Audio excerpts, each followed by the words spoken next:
here with reaction to all this and more. Senate Judiciary Committee Chairman. You know, it just cracks me up. Lindsey Graham is with us. I think Uncle Joe's in for a fight he's not ready for, is what I think. So. Well, Senator, fun. Good to see you. Let me ask you what we were talking about in the last segment, and that is the Deputy Attorney General's letter yesterday, the new developments by Judicial Watch tonight, the seriousness of which this now has taken on here. Right. So Horowitz will be coming out soon, I hope, with his internal review of the FISA warrant application, whether or not the court was defrauded by the Department of Justice and the FBI. Durham is going to look at all things criminal. He's on the case. The collusion narrative has died with the Mueller report, and the corruption narrative is growing by every day when you find more emails like you had tonight. I often refer to your questioning of the Attorney General about Mueller, about the investigation into Hillary, about FISA abuse, the origins of the program. He gave you all the answers, and now it appears he's implementing what seems to be an exhaustive, top-to-bottom investigation into all things serious. Do you believe when he talks about intelligence, the Deputy Attorney General, in that letter, that he is referring to the possibility of outsourced intelligence gathering to circumvent American law? Maybe so. Maybe getting foreign governments to do things that we can't do, which every American should be concerned about. Every American should be concerned about whether or not the FISA court, which is a secret court, was lied to about the source of information they used to gather a warrant. Every American should be worried about whether or not our government tried to get some foreign government to do things that we're prohibited doing by law. So, yeah, I think he's very much on the case. Based on what we know now, closed-door testimony of Bruce Orr, August 2016, he warned everybody, Christopher Steele's motives, it's not verified, Hillary paid for it.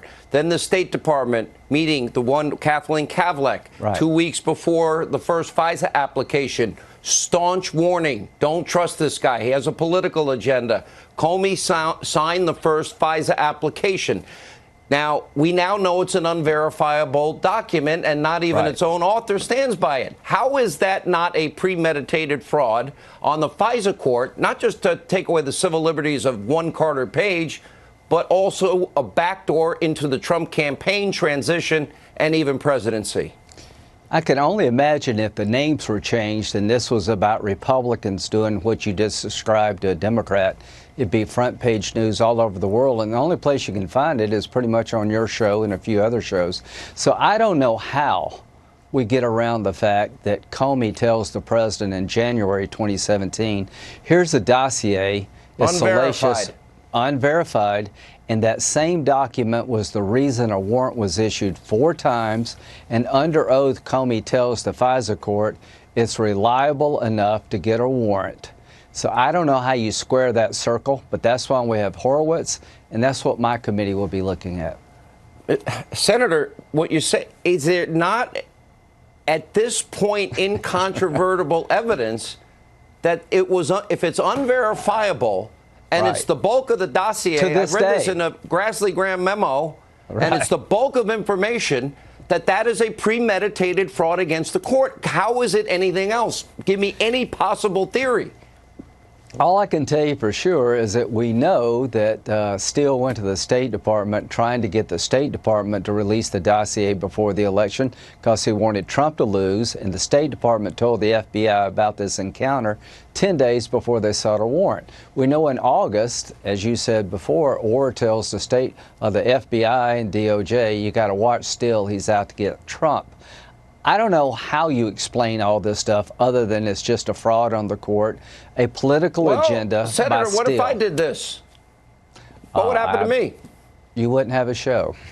Would I not have a show? Would I be living in a different place? I would not be playing golf with you anytime soon. Ever again. By the way, now my back is better, not when I wanted it to be good. Good. We'll do it again. You know, all right, let me ask you on your end, because now we've got Durham, we've got Horowitz.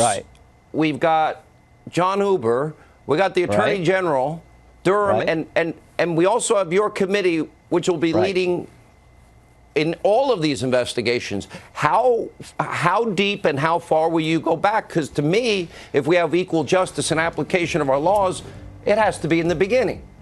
Well, you got to find out how the Clinton investigation began and how it ended. Was it politically motivated result? Well, I think it's pretty clear to me that if you want her to win, you can't indict her.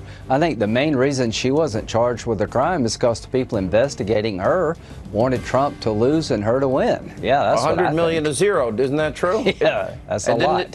And aren't the people that were voting for Donald Trump smelly Walmart shoppers like me? But the same people did the Clinton email investigation, did the counterintelligence investigation, got the warrant. They're all the same people. Amazing. We're going to be watching closely, and you have made a commitment, and we appreciate your diligence in keeping up on this.